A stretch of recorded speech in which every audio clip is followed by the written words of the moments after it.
Europe, comment surmonter l'échec de Copenhague? Les 12 doivent trouver les moyens de dépasser leurs égoïsmes nationaux. Sondage Antenne 2, Le Point. Pour quelle cause les Français sont-ils encore prêts à donner leur vie? La patrie reste en tête. Élection au prud'homme cette semaine. Les Français vont élire ceux qui règlent les conflits du monde de l'entreprise. Les prud'hommes, un tribunal salarié-patron, une expérience unique dans le monde. Une journée supplémentaire de détention pour Marcel Fontaine, Jean-Paul Kaufmann, Marcel Carton. Les otages français au Liban n'ont toujours pas été libérés.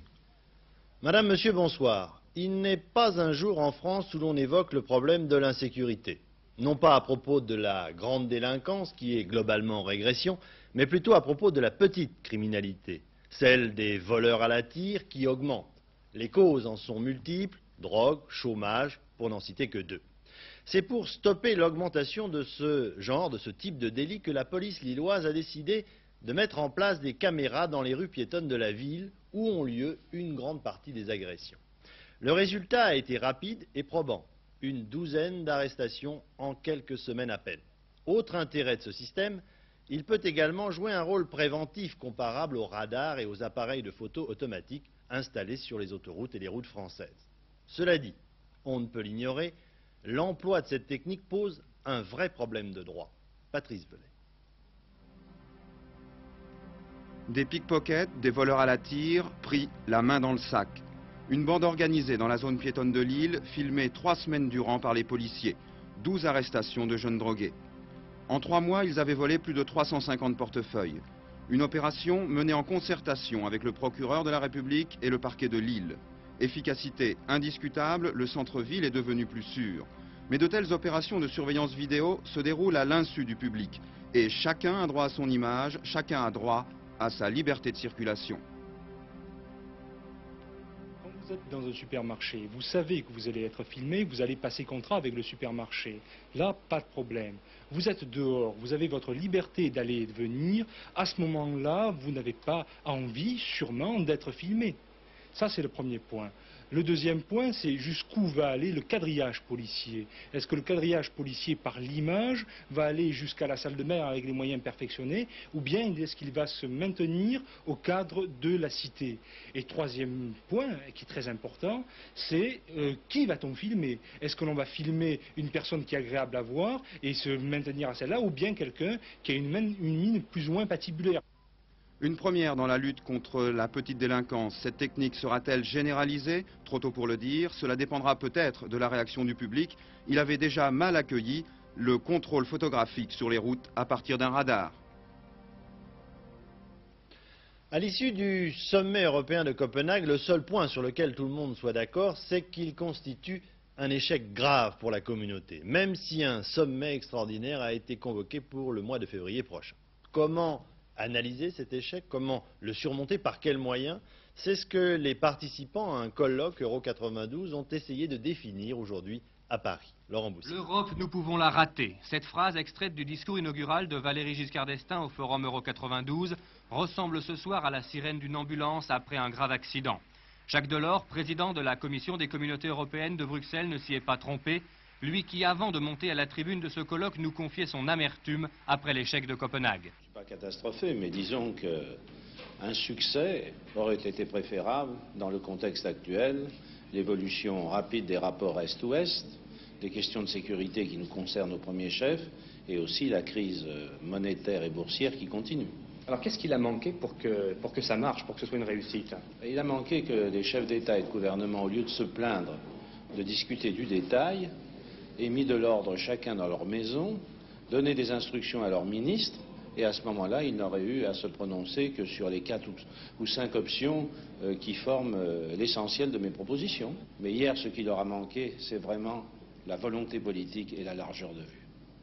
Pour Valéry Giscard d'Estaing aussi, Copenhague est un échec. Mais pour l'ancien président de la République, organisateur du colloque Euro 92, l'incident de Copenhague ne remettra pas en question la marche de l'Europe. Cet échec inspire de la tristesse, voire même de la colère. Il ne doit pas inspirer le découragement. Pas de découragement et pourtant, Simone Veil, James Callaghan, Édouard Balladur, Helmut Schmidt et tous les responsables européens mesurent peut-être encore plus aujourd'hui le chemin qu'il reste à parcourir pour que les idées qui pendant 2 jours ont fleuri à Paris ne se heurtent plus au mur des égoïsmes nationaux. À Euro 92, on a parlé Banque Centrale Européenne, harmonisation des normes et des diplômes, défense communautaire et culture européenne. Mais ce soir, on peut dire qu'en Europe, on a des idées, mais pas encore les moyens de les faire avancer. Effectivement, à Copenhague, c'est malheureusement très simple. Aucun dossier n'a été résolu. Ni celui du budget de la communauté, ni celui de l'agriculture, ni celui de la participation financière de la Grande-Bretagne, ni celui de l'aide aux pays les plus pauvres des 12. Et pourtant, sur ce dernier sujet, il est particulièrement important de trouver une solution, car des pays comme l'Irlande ont besoin de leurs partenaires européens pour ne pas devenir des laissés-pour-compte d'une Europe à laquelle ils sont très attachés. Philippe Arroy. Brendan Lynch est un fermier irlandais de l'ouest du pays. Il vit chichement, comme beaucoup d'autres, de ses moutons et de l'aide de la communauté européenne, car il est dans une région déshéritée. L'Irlande est un pays agricole dont la moitié des terres sont incultivables. Brendan nous fait part de ses craintes de voir les aides européennes se restreindre ou d'être contraint de limiter ses productions. Ce serait la catastrophe. Inquiétude partagée par les producteurs de bœuf et de lait, les 2 grandes richesses du pays, qui ont eux aussi besoin de l'Europe. À Dublin, la rue parle et dit que vraiment les 3,5 millions d'Irlandais, en grande majorité, ne roulent pas sur l'or. Pourtant, depuis son entrée dans le marché commun il y a 15 ans, l'Irlande a reçu beaucoup d'argent. Mais elle a beaucoup emprunté et sa dette extérieure énorme freine aujourd'hui l'expansion. Cela veut dire des impôts très élevés, un crédit cher, un chômage qui grimpe, 20% de la population active. Et le pire, une émigration massive. 40 000 Irlandais quittent en ce moment le pays chaque année, le privant d'une richesse inestimable. Alors, un pays du tiers-monde ? Nous sommes un pays qui a été colonisé par les Britanniques dans le temps, donc nous avons des structures qui sont un peu peut-être comme les autres pays du tiers-monde, mais en même temps nous rejetons, je crois, l'idée que nous sommes un pays de tiers-monde. Nous avons une culture, etc., qui est plus européenne, aussi européenne que les autres pays d'Europe. Car l'Irlande a aussi des atouts. L'inflation y est faible, le commerce extérieur positif. Le pays a su attirer des secteurs de technologie avancée qui exportent. En fait, l'Irlande est assise entre 2 mondes. Celui de la pauvreté, avec ses tares économiques et morales. Ici, pas de divorce, pas d'avortement. L'Église catholique veille. Et celui de la prospérité qui dépend en grande part de son appartenance à l'Europe. C'est pourquoi les Irlandais y sont sincèrement attachés. Et pendant que l'Europe piétine, les 2 grands, américains et soviétiques, s'apprêtent à conclure le premier grand accord de désarmement mondial de l'après-guerre. Logiquement, messieurs Reagan et Gorbatchev, qui se retrouvent demain à Washington, doivent signer un document qui permettra la destruction de milliers de charges nucléaires installées sur le continent européen. Un événement que Washington prépare dans la fièvre des grandes circonstances. Paul Naon.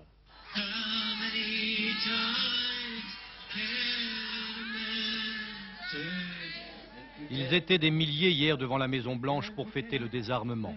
Venus des 4 coins des États-Unis, d'Europe, du Japon et d'Union soviétique, à l'appel d'organisations pacifistes. À quelques heures du sommet, c'est un message d'espoir qu'ils ont voulu envoyer à Ronald Reagan et Mikhail Gorbatchev. L'espoir qu'après ce traité, c'est tous les arsenaux nucléaires qui seraient un jour bannis de la surface du globe. Je suis persuadé que c'est possible, à condition que les 2 leaders y travaillent au cours de ce sommet. Vous verrez, on y arrivera. Ce traité n'est pas seulement bon pour l'Union soviétique, il est bon pour les États-Unis, le reste du monde, y compris la France. Une délégation d'enfants a porté des fleurs à l'ambassade soviétique et à la Maison-Blanche. En effet, une rencontre de jeunes a été organisée en marge de ce sommet. Ces 2 manifestations avaient été soigneusement préparées par Moscou. Plus tard, dans la nuit, à quelques centaines de mètres de là, des refusniks priaient devant l'ambassade soviétique pour que leurs frères emprisonnés ou retenus en Russie puissent émigrer. 20 000 sont toujours en attente de leur visa. Pour eux, l'URSS n'a pas changé. Toutes les organisations juives américaines ont décidé de manifester aujourd'hui à Washington. Dans quelques heures, un immense rassemblement se tiendra à côté de la Maison-Blanche. À sa tête, le vice-président des États-Unis, George Bush.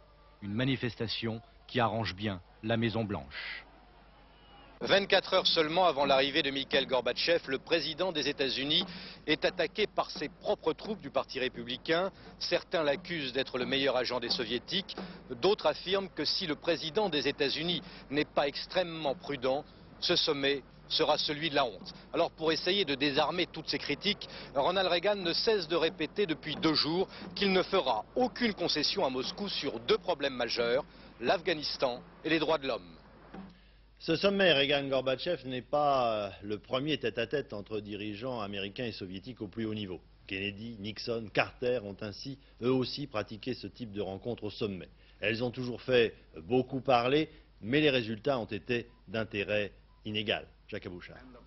Héros de la Deuxième Guerre mondiale, Dwight Eisenhower inaugure en 1959 avec Nikita Khrouchtchev la série des rencontres entre les 2 grands.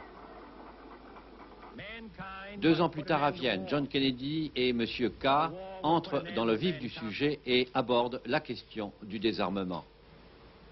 Pas d'accord, pas même de communiqué. En 1967, Lyndon Johnson et Alexis Kosygin se distinguent par la discrétion de leurs entretiens.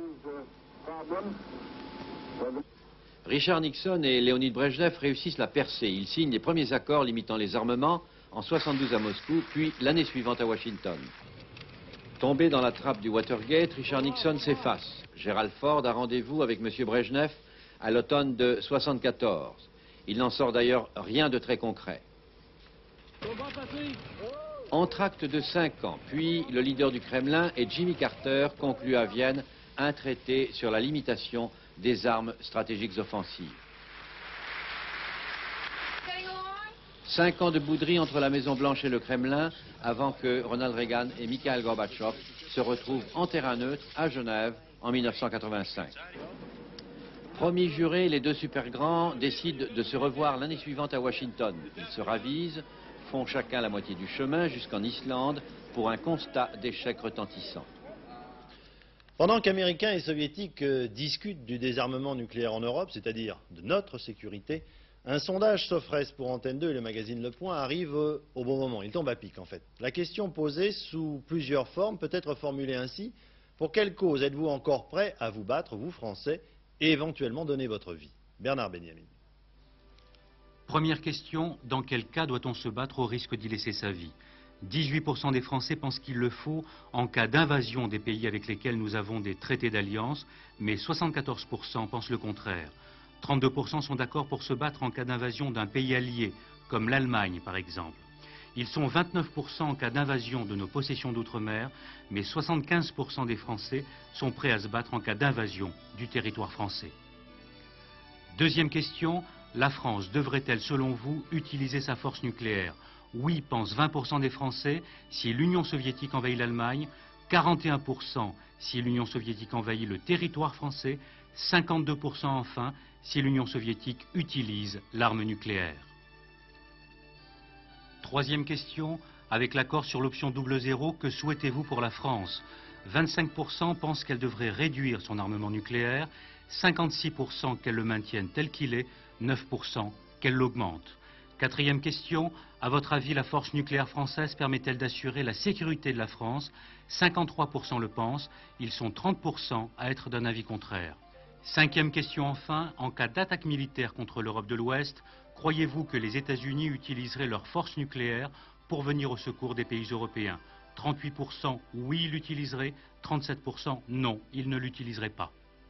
Oui, sixième question, comment, à votre avis, assurer à l'avenir, dans l'avenir, la sécurité de la France? Eh bien, 52%, la majorité des Français estiment que c'est par la création d'une défense européenne commune aux pays de la communauté européenne. En bref, à l'étranger, plusieurs milliers de réfugiés haïtiens ont manifesté à Miami pour protester contre la récente annulation des élections à Port-au-Prince, en Haïti, où l'on annonce une grève générale pour demain, une grève qui comporte des risques d'affrontement entre militaires, tontons macoutes et anciens partisans du docteur Duvalier et la population qui a du mal à admettre que le processus démocratique soit remis en cause dans le pays. Dans la guerre du Golfe, l'Iran est passé de nouveau à l'offensive aujourd'hui en attaquant 2 pétroliers. Un marin danois a été tué, un autre grièvement blessé.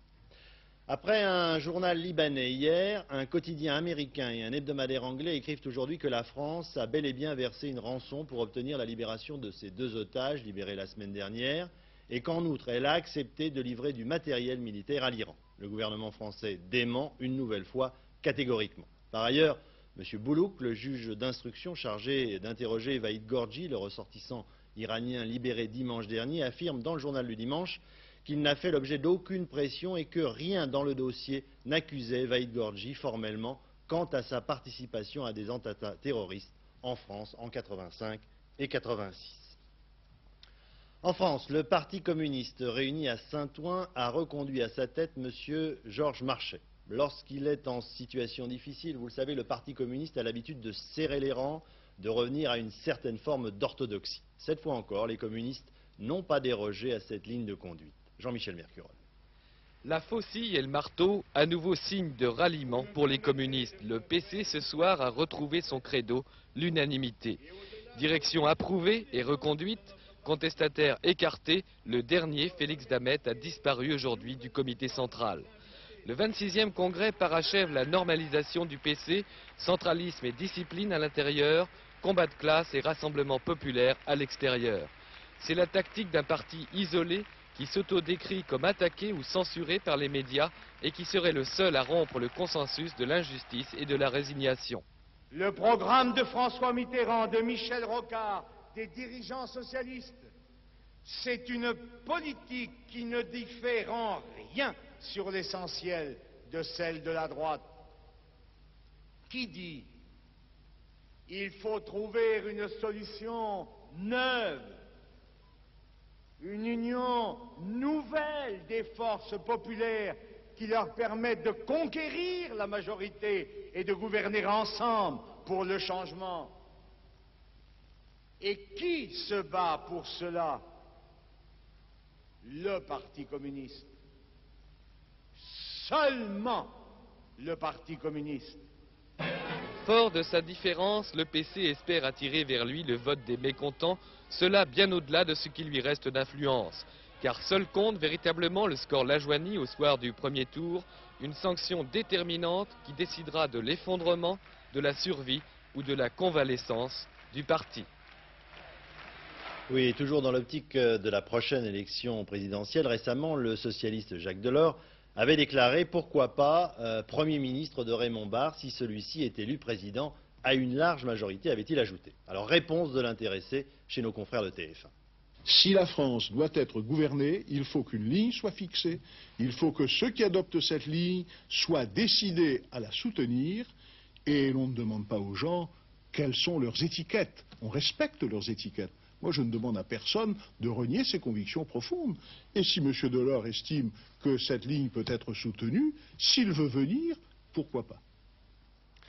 Mercredi prochain, les Français qui travaillent, salariés, patrons, vont élire leurs représentants au Conseil de prud'homme.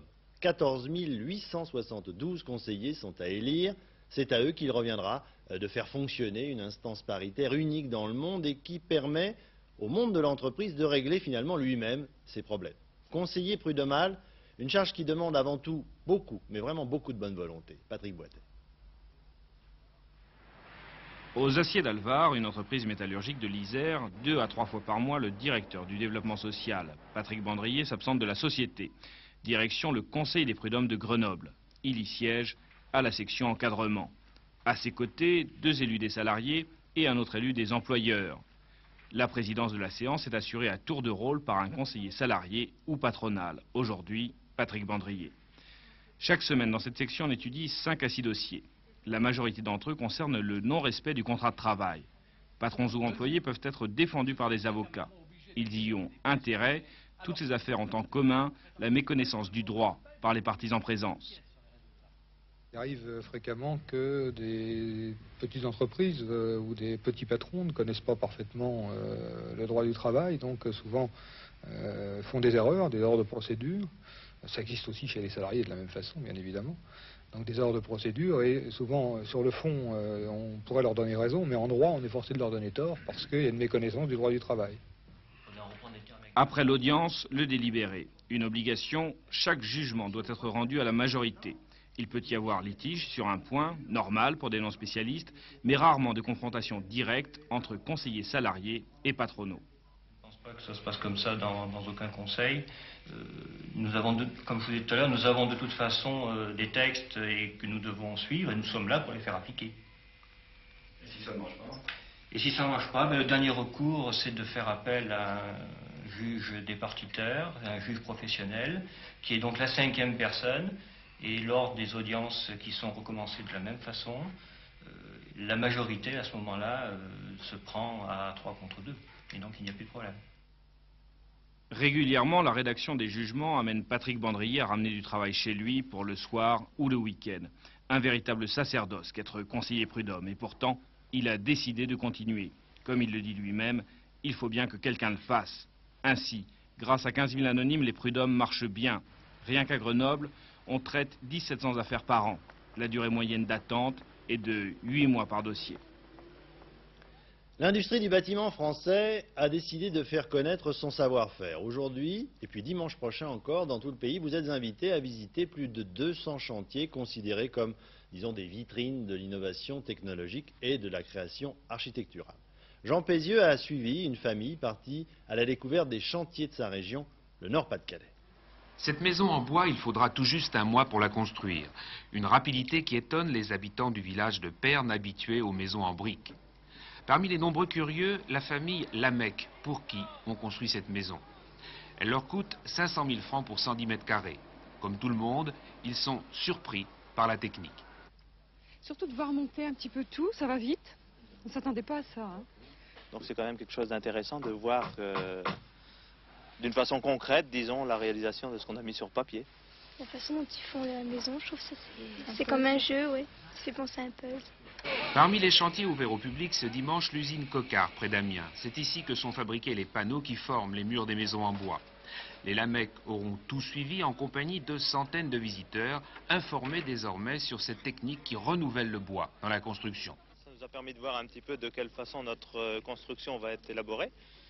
Mais en plus, ça nous donne aussi envie de nous intéresser peut-être d'une façon plus générale aux bâtiments. Cet immeuble de 30 logements HLM, la famille Lamec l'aura ainsi visité ce dimanche à 15 km environ de leur future maison. Puis un collège en construction à Lillers, à 10 km. Autres visiteurs, les enfants du CES avec leurs professeurs. Les ouvriers sont ravis de l'intérêt qu'on porte à leur activité qui va mieux, mais qui manque de jeunes pour la développer. Pour une dalle, vous mettez à peu près combien de temps? Comme ici, bon ben là, pour cette dalle ici, faut passer au moins une bonne après-midi quand même, pour le ferraillage. S'il est un bâtiment qui mérite une visite, c'est celui d'IBM à Roubaix. Le béton ici a l'apparence d'une pierre gris-rose. La façade et les fenêtres sont uniques en Europe, car les vitres sont collées sur l'ossature, un procédé d'avant-garde qui empêchait jusqu'ici toute ouverture. Ce bâtiment, cette semaine, en tout cas, a été l'un des 30 ouvrages en France distingués pour leur avancée technique et leur qualité architecturale. 24 heures après la fin de l'opération d'Antenne 2 Téléthon en faveur de la lutte contre la myopathie, le bilan chiffré s'élève ce soir à plus de 200 millions de francs, disons pour être plus clair, 20 milliards de centimes. Et les dons continuent d'arriver de manière parfois très inattendue. Exemple, Noël Aldunat, officier de police au commissariat de la Courneuve en Seine-Saint-Denis, qui est venu tout à l'heure, juste avant le journal à Antenne 2, avec une enveloppe contenant la collecte qu'elle a organisée dans son département. Alors Noël, nous avons décidé de vous conserver avec nous ce soir et de vous faire venir témoigner sur ce plateau. Alors comment vous est venue l'idée d'organiser cette collecte auprès de vos collègues ? Eh bien, tout simplement, j'ai regardé la télévision, j'ai vu que certaines corporations professionnelles faisaient des collectes en faveur de Téléthon, et j'ai pensé qu'il était bon de montrer au public que la police pouvait aussi se mobiliser pour des causes humanitaires. Alors comment ça s'est passé? Vous avez pris votre petit panier, vous êtes passé auprès de vos collègues policiers? Oui, c'est un petit peu une image. Bon, j'ai pris contact avec ma direction tout de suite qui spontanément a accepté que je fasse ça de façon tout à fait officielle. Et dès l'instant que j'ai eu l'autorisation, nous avons pris une voiture avec un chauffeur et nous avons sillonné le département pendant l'après-midi de samedi, une partie de la nuit, de façon à récolter les fonds nécessaires. Et ce soir, vous nous avez apporté l'enveloppe. Ce soir, est-ce que vous me la passez? Récolter. Alors, il y a là des billets, on va les découvrir tout de suite. Alors ça, les billets sont dans la première enveloppe, Noël. Les voici. Alors, donc, les voici. Il y a aussi des chèques qui ont été libellés par vos collègues policiers. Il y a aussi là beaucoup de, j'allais dire, de la ferraille. Hein, et il y en a pour la modique somme de combien, Noël? Alors, si j'ai bien compté, vous devez avoir exactement 6 348 francs et 50 centimes. Plus un franc que je viens de récupérer là sur le bord. Bien, et tout ça en quelques heures finalement. En quelques heures, oui. Ouais. Bien, écoutez, merci beaucoup. Merci surtout pour ceux qui sont victimes de cette terrible maladie. Louis Berriot, vous êtes le responsable des programmes d'Antenne 2. Alors, que dire justement à ces personnes qui, comme Noël, veulent encore donner et nous apportent leur argent comme ils l'ont fait, comme elle l'a fait ce soir? Je vais tout vous dire, mais je voudrais profiter de cet exemple-là pour en donner quelques autres, et notamment, il y a la sécurité publique qui a donné, mais il y a aussi les prisonniers de la prison des Baumettes qui se sont cotisés pour donner 18 000 francs. Des deux côtés de la barrière. Voilà. Oui. Il y a une dame à Toulouse qui avait fait un héritage de 300 000 francs. Elle s'est arrangée avec ses enfants. Elle a donné son héritage. Il y a Matra, hier, qui a joué. L'équipe a donné 32 500 francs. Il y a en Suisse la manufacture des tabacs qui promet 2 millions de nouveaux francs. Les écoles de commerce, toutes les écoles de commerce de France se sont réunies, dont l'école de Paris. 1,5 million. L'école de Paris, 500 000 francs. C'est formidable. Les 18 pompiers qui ont fait le Tour de France, 600 000 francs. Et puis, une mère et son enfant, 200 francs plus 7 francs, 207. Pourquoi je cite cet exemple? Parce que c'est exactement la moyenne de ce que le million de Français qui a cotisé à cette cause a donné, c'est-à-dire près de 200 millions. Alors, soyons pratiques, Louis, maintenant. Alors, que dire à ceux qui veulent encore donner? Je signale au passage que 200 millions, ça fait 4 fois ce que les Américains ont donné pour le dernier Téléthon. Alors, maintenant, soyons pratiques. Demain et après-demain, et même les jours suivants, tous ceux qui ont promis vont recevoir une lettre et il faut qu'ils tiennent leurs promesses. Donc, promesse tenue. Et puis, il y a encore des possibilités de souscrire. Il y a encore le 36-37, vous savez, ces 4 numéros de téléphone qu'on pouvait appeler. C'est fini, mais ils vous disent, écrivez à la boîte postale 4, 75 013 Paris. Il y a ça. On peut toujours souscrire jusqu'au 1er janvier par le Minitel. On fait le 3615, le TELOS, T-E-L-O-S, et on dit quelle est sa souscription. Et puis on écrit à l'association dans le 13e arrondissement, 13 place de Rungis. Bien, alors enfin, ce qui inquiète toujours les gens lorsqu'ils ont fait preuve de générosité, c'est que va-t-il advenir de leur argent et comment sauront-ils s'il a été plus ou moins bien employé? Alors, j'ai eu le président Bernard Barateau tout à l'heure au téléphone, le président de la FM, il m'a dit les choses suivantes. Il m'a dit il y a un commissaire aux comptes qui va d'abord publier dans les quelques semaines un rapport sur la collecte. Deuxièmement, la semaine prochaine, sous la présidence de François Gros, qui est un éminent scientifique et qui est président du Conseil supérieur de la FM, ils vont définir le programme d'action de 1988. Et puis, fin 88, ils nous donneront franc par franc le résultat de l'affectation de ces fonds, et Antenne 2, bien entendu, se fera à l'écho de ces résultats. Et puis, un gimmick, le 1er janvier 1988, nous essaierons de donner le top 50, enfin le top 97 des départements français, pour savoir quel est celui qui a le plus donné. Et puis enfin, je voudrais dire un mot à propos de l'association. Hier, tous les membres de l'association nous ont remerciés, nous, Antenne 2, pour ce que nous avons fait. Bien entendu, nous sommes heureux et fiers de l'avoir fait. Mais nous voulons leur dire que nous sommes heureux et nous les remercions à notre tour. Pourquoi? Pour nous avoir choisi d'abord de le faire, et puis je pense que tous les Français le penseront comme moi. Eh bien, depuis que les myopathes nous ont aidés dans cette opération, depuis que nous les avons aidés, je sens que nous avons un peu plus de muscles à notre cœur. Merci Louis, merci Noël. Vous me laissez la caisse encore quelques instants. Voilà, je ne sais pas si vous avez joué au tiercé aujourd'hui. En tout cas, je vais vous donner les résultats tout de suite. Voilà les chiffres qu'il fallait jouer, les chevaux qu'il fallait jouer pour gagner aujourd'hui. Il fallait jouer le 3, le 10 et le 9. Et ça rapporte dans l'ordre 3 846 francs. Puis il y a aussi le quartet, 3, 10, 9, 15. On va prendre tout de suite ensuite des nouvelles de la météo pour demain avec Laurent Cabrol. Laurent? Oui, eh bien quand de l'air frais rencontre de l'air chaud et qu'ils sont intimement mêlés, intimement liés comme ça, comme les deux mains que je vous présente, un peu à l'image de Téléthon, il se passe une chose en termes météorologiques, c'est une occlusion. C'est-à-dire que les airs ne peuvent pas se départager. C'est ce qui s'est passé sur la France aujourd'hui. Nous avons eu beaucoup de pluie au nord de la Loire, avec même des conséquences dramatiques, des accidents, 2 carambolages pour la seule autoroute de Normandie qui ont fait ces 2 carambolages, 2 morts, 28 blessés. Voilà donc demain quand même amélioration. Pourquoi? Bien parce que l'air frais va se détacher et va venir au-dessus de l'air chaud. Résultat, eh bien, un temps beaucoup plus agréable. Cette carte que je vous propose est quand même une carte relativement optimiste, c'est celle du milieu de l'après-midi avec de belles éclaircies donc sur le pourtour méditerranéen, ça ne changera pas, mais quand même les éclaircies vont gagner tout le reste de la France au fil des heures. Et puis les températures, sans commentaire, elles sont quasi stationnaires, c'est-à-dire les mêmes qu'aujourd'hui. aujourd'hui. Donc vous voyez des températures de saison, alors que demain, bien sûr, nous fêterons les Ambroises et nous serons le lundi 7 décembre. Voilà. Merci Laurent. Le dernier rendez-vous avec l'information ce soir, c'est en fin de programme Philippe Gassot. Demain matin, Télématin, avec un invité particulièrement dans l'actualité, puisqu'il s'agit de Pierre Juquin au lendemain du congrès du Parti communiste français. Je vous souhaite à tous une excellente soirée sur Antenne 2. Bonsoir, à la semaine prochaine.